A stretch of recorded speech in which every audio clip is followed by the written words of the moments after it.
জামালগঞ্জে বিশ্ব ডায়াবেটিস দিবসে র্যালি ও আলোচনা সভা অনুষ্ঠিত।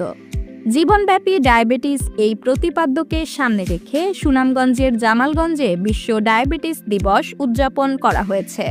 বৃহস্পতিবার ১৩ নভেম্বর সকালে উপজেলা স্বাস্থ্য কমপ্লেক্স প্রাঙ্গণ থেকে একটি র্যালি বের হয়। র্যালিটি উপজেলা সদরের প্রধান প্রধান সড়ক প্রদক্ষিণ করে স্বাস্থ্য কমপ্লেক্সে এসে শেষ হয়।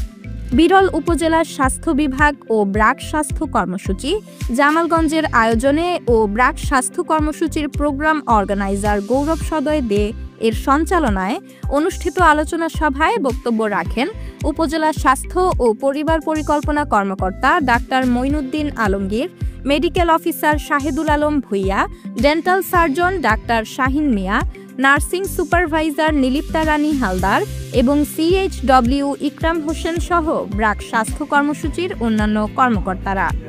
বক্তারা বলেন, ডায়াবেটিস একটি নীরব ঘাতক। নিয়মিত স্বাস্থ্য পরীক্ষা, সুষম খাদ্যাভ্যাস ও শারীরিক পরিশ্রমের মাধ্যমেই এই রোগ প্রতিরোধ সম্ভব। তারা আরও বলেন, ব্রাক স্বাস্থ্য কর্মসূচি দীর্ঘদিন ধরে গ্রামীণ পর্যায়ে ডায়াবেটিস সহ বিভিন্ন অসংক্রামক রোগ প্রতিরোধে সচেতনতা সৃষ্টি, পরামর্শ প্রদান ও প্রাথমিক স্বাস্থ্যসেবায় গুরুত্বপূর্ণ ভূমিকা রেখে কাজ করে যাচ্ছে।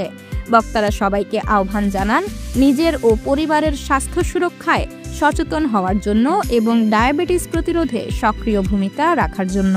আব্দুস সামাদ আফিন্দির তথ্যচিত্রে ডেস্ক রিপোর্ট, জামালগঞ্জ সংবাদ।